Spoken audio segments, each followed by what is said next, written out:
What up, y'all? It's your boy Dreadhawk. And this your girl Cash. Back with another video. We got some more casual Geographic. We got should we let nature finally delete pandas? Oh, why you say that? Why? I wonder why we want to delete pandas. Right. I want to know. But if y'all new over here, hit the subscribe button. Make sure y'all cut the bell on all so you know we dropping these videos. Ready to get into it? Let's go. Oh. Hey, Ron. Hey, Billy. What was going on? Coming up to chill, what's the plan, bruh? Everything is awesome when you're a panda. Oh. There are some animals whose entire existence proves that nature isn't about survival of the fittest. It's survival of just barely being good enough. If life was a class, it wouldn't be about passing with straight A's. It'd be about passing off your DNA before you become an F in the chat. And some animals are universally recognized as the remedial students of nature. Cheetahs are the red-headed stepchild of the cat world. Sloths are basically free calories served on a moss blade.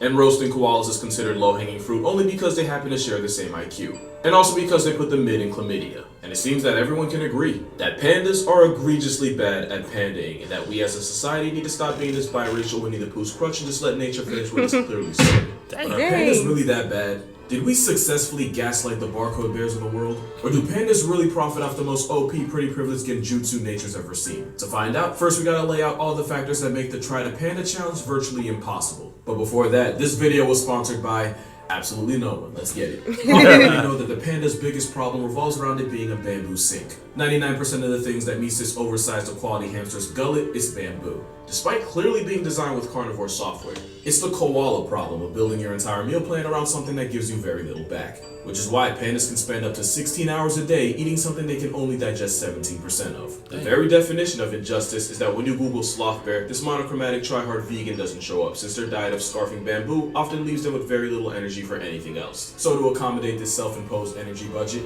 pandas developed relatively smaller-sized organs, including, you guessed it, their brains. And something else, but we'll get to that. But yeah, being a bimbo for bamboo might have literally nerfed their intelligence in the process. And some of you may have asked yourselves why the breathing bamboo persons don't just hibernate, since hibernation is basically power save mode for animals, and if anyone needs to save energy, it's pandas. Well, one, bears technically aren't even true hibernators. But two, even if they were, eating like the vegan teacher's lapdog means pandas are physically incapable of putting on the fat reserves required to hibernate for months at a time without also getting perma-slept to starvation. But honestly, the problems with their diet have low-key been overblown. If being a bamboo junkie was their only issue, they wouldn't be as chronically down bad. At their core, animals have two main goals: food, and another F word my mom doesn't like me to say. We see how they handle their meal prep, but it's their love life that really screws pandas over. Pandas are absurdly bad at making more pandas. Off rip, their window to reproduce isn't even really a window, it's more like a hairline crack in a windshield. Female pandas ovulate 1 to 3 days out of the entire year. That's only 24 to 72. Female pandas ovulate 1 to 3 days out of the... Sexual maturity between the ages of 4 and 8. Maybe we'll do it until age 20. March and May. Is it what? 2, crouching head down, pushing the mouth. 30 seconds to 5 minutes, but a male. Dang. Right. Entire year. That's only 24 to 72 hours are open for business out of a possible 8,760. And since being bent on bamboo means they eat, sleep, and socialize like a stereotypical Reddit user, finding a possible partner is often equally as difficult for them. Even if he does manage to track a female down, he still has a high risk of fumbling the opportunity because males are apparently illiterate at reading signs. Male pandas often struggle to interpret the signs that a female actually wants to mate. Word. And when you only have hours on the clock, mistakes like that ensure that the only thing getting screwed is the future of your progeny. And even if the female's 100% with it, it's still not what she gotta do. Right. it's right there. Like, what is he still just eating? He just eating away. Chilling. I don't care. Partly because male pandas struggle through the process of procreation in a way that is almost impressive, but also partly due to the panda's reportedly disproportionately tiny penis. Which is why panda coitus is a lot like trying to get a 1/4-inch USB into a port blind, while also wearing a 200-pound fat suit. Oh, and try without using thumbs. Nature did this obese suppression raccoon 0 favors. Their mating habits are a big reason why the double-stuffed Ursus Oreos are where they're at. Pandas in breeding programs in captivity often show so little interest in their literal only job that researchers have resorted to showing them videos of pandas mating. Apart from pulling videos from Panda Hub, researchers have also resorted to giving them actual Viagra. Although you'd need a magnifying glass to see if it's working, because again, the P in panda does not stand for packing. And even though most pandas rely on the grace of God as a wingman, somehow the jihad of life doesn't end once they add new names to the roster. Pandas are some of the worst parents on the planet. You've probably heard that if a panda has twins, one of them is a guaranteed loss, since the mother panda will abandon half her litter and leave that one twin to die. Which is even worse when you consider that grizzly bears will allegedly disown their cubs, but they only do it when there's one, since they'd rather start over with 2 to 4 cubs than put all their hopes and stock in one. The chosen panda cub doesn't get off scot-free either, since the yin-yang colored chonk bears of China have the highest mother-to-baby size ratio of any mammal. To put it in perspective, humans are typically 20 times bigger than their babies. Mother African elephants are typically 45 times heavier. A mama panda is approximately 900 times the size of her newborn baby. And since they don't have pouches like marsupials, that puts the panda at a legitimate risk of being turned into a chalk outline by its own oblivious mother. Dang. Just another way nature set this glorified cow gerbil up for failure. And it's not even like domestication is an option. A good reason is cause, despite what the black and white beta bamboo might tell you, it's still a bear, and a bear is a bear is a bear. And the black sheep of the bear brotherhood is still liable to absolutely fold any human. Especially since the one plus of constantly crushing bamboo is a bite force comparable to big cats like lions. In case you thought this plus-size Oreo was sweet, one man nearly lost his whole leg after a giant panda wandered onto his land and crushed his leg like celery. Then there's the fact that a high-volume, well-efficient diet means the one-man bamboo processing plant known as a panda can poop a healthy 40 times a day. And of course, living in the chilly, mountainous forests of Asia, pandas figured out that they can stay warm by rolling around and covering themselves in fresh manure. So if you want... What? They go in and they poop like 40 times a day. 40 times a day. You think them ducks and geese and stuff always be pooping, but no, 40 times a day? Hey, I know his digestion system is good. Should be. I wish we could do that too. Right. Had a biting, eating, pooping, sewer-smelling dependence in your family, like I always say, you're better off having children. Because there are no tax credits for providing for pandas. In fact, the opposite. Pandas quite literally cost millions of dollars just to keep alive. But mostly that's because giant pandas are leased by the Chinese government at approximately a fat million a year. And if one of those pandas gets knocked up, that'll set you back a cub tax of about 400,000. Which is why, currently, only 3 zoos in the US have a biracial bamboo-munching beanbag of a bear on display. One of those zoos used to be San Diego. I say used to because one of the consequences of renting pandas is that gives China the ammunition to be petty. I'm not a political channel, I'll never be a political channel. I'm not implying any type of affiliation or bias, I'm just listing 2 things that happened. In 2019, Trump may or may not have fueled a trade war against China. And come May 2019, a mother panda and her son were recalled and sent back to China. Now you could argue the trade war had nothing to do with it, this was just the natural end of a panda loan.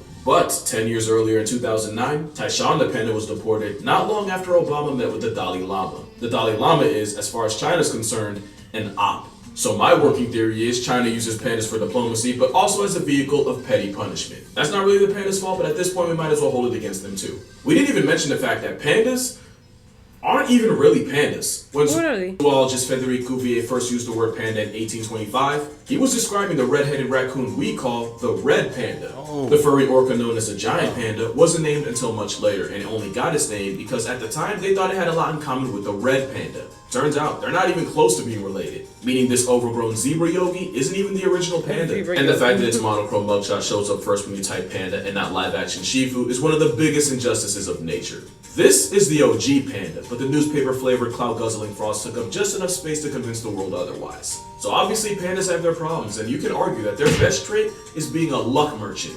There is no other animal that gets carried harder by pretty privilege than the endgame of a sloth bear raccoon orgy. And they're the only creature on Earth with black and white privilege. Because the reason giant pandas are the mascot of the World Wildlife Fund is literally because having a mascot with the same color patterns as 1940s TV saves you a lot of money on ink. Yo, that sounds like a joke, but I'm not even kidding. If pandas were black and yellow or black and brown, they might not have gotten the job. But that aside, consensus is that pandas are so bad at pandaing that we should just let the flex of China fade into oblivion the way nature intended. But is that really true, or have we just been doing giant pandas incredibly dirty this entire time? First thing to mention is that they're a specialist species, with that specialty being in binging bamboo. Being a specialist rather than a generalist means you can typically tap into a niche nobody else can. But that means they can adapt to changes in their environment. That also means that there are only a couple things going wrong away from getting evicted from reality. Having a very particular set of skills might be great if you're Liam Neeson, but it can severely handicap you as a species. And the funny thing is, for all the crap pandas get, the biggest and arguably most intimidating land predator on the planet is a specialist. Polar bears depend almost entirely on sea ice to hunt, and if that goes away, then it's bye-bye ice bear. But for some reason, we don't on the polar bear nearly as much for being dependent on ice as we lampoon pandas for their life choices. Especially since it's habitat destruction and fragmentation that really had giant pandas down bad. You see, it's believed the panda bear once had more variety in his diet and was more omnivorous. But likely because there was just so much bamboo everywhere and virtually zero competition for it, eventually they shifted into primarily eating bamboo. It also turns out that the bamboo they eat is high in protein, but low in carbs. So despite seeming like that one person that would bring a veggie burger to a cookout, weirdly enough, the giant panda's protein intake is actually close to that of wolves. They're also particular about the part of bamboo they like to eat and when. According to studies on radio-collared pandas, in the summer and spring they prefer to eat the protein-packed shoots found at higher altitudes. But during autumn and winter they migrate down into the valley and shift more towards eating bamboo leaves, which are high in vitamin C along with roots. And they just move from high to low to high again, year in and year out. Something that's clearly worked for them since they've been just fine like this for thousands of years. So much so that the umami taste receptor, i.e. the one that lets you experience the savory taste of meat, theirs got turned off. And they even evolved a false thumb for no other reason than to help them hold bamboo. So clearly pandas had a process that worked. The problem is when you fragment the habitat they spent thousands of years in and separate them from the food, the result is less pandas. We love to say pandas are bad at life, but by receding their habitat like a middle-aged hairline, we haven't made living any easier. Also, the whole point I made about pandas being bad at making whoopee, it turns out that might just be propaganda. Because in a twist, the giant panda's reproductive rate really isn't that much worse than that of American black bears. And black bears, they're doing just fine. In fact, everything I said about pandas having negative riz really only applies to those in captivity. In the wild, female pandas do have a small window for baby making, but that's often after a selection process that involves at least 2 males running fates for her honor. In a process that can last up to and over a week. And we now believe that this process might just be what stimulates ovulation. You can't really replicate that in a zoo, and between that and the constant flow of people, that's probably the biggest reason why pandas in captivity become celibate. Like, be real, if you were forced into an arranged marriage and had to have an audience watch you consummate it, you'd be a little awkward too. There is no bigger indictment than the fact that a zoo in Hong Kong had been trying to hook up 2 pandas for the better part of 10 years. Damn. And it wasn't until a certain beer virus of 2020 shut down the zoo to the public that the 2 bears finally got it on. Roommates for 10 years, and all it took was a couple months of privacy for them to fornicate. But even with all the slander, pandas are actually in pretty good shape. And that is a problem. With about 2,000 pandas alive today, pandas were recently demoted off the endangered species list. That's good. Yet giant pandas still finesse a bulk of conservation efforts simply because they're cute. Think about it for a second. Pandas have big eyes, big foreheads, and chonk physique. If they didn't remind us of babies, we wouldn't be this invested in their future. There's like 400 blobfish left in the entire world, and you probably didn't know that because, real talk, nobody's buying your child a plushie that looks like a deflated sunfish fetus. Not to mention the animals that could legitimately destroy entire ecosystems if they go ghost, like bees or certain types of plants. They become an afterthought because, pretty gets priority. It's like that one gym teacher that ignores actually struggling students to help the attractive girls in class that don't need or ask for it. That's right. Pandas are hot girls. Side note, why does it always seem like the gym teacher's on felonious timing? Pandas aren't perfect, they're miles away from it, but at the end of the day, we've done far more to them than for them. But that's gonna do it for this video. Be sure to check out my book for 100 animals that can absolutely fold you like a lawn chair, link in description. Drink water, you need that stuff. Hug your mother, tell pops you appreciate him. Matter of fact, might have to make a Father's Day video in the name of equality. But until then, I'ma see y'all in the next one. Now for y'all that watched till the end, here's some Panda ASMR. Damn, he's taking that damn stick thing and eating it up, boy. He ain't playing with it. He ain't playing with it at all. Wow, boy, you learn a lot. You learn a lot with Carrots Geographic, for real. Right. A lot of things you never knew about pandas.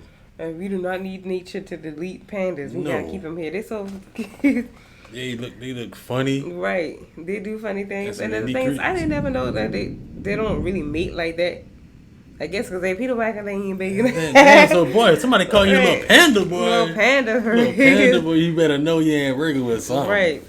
But yeah, man, that was Should We Let Nature finally delete pandas.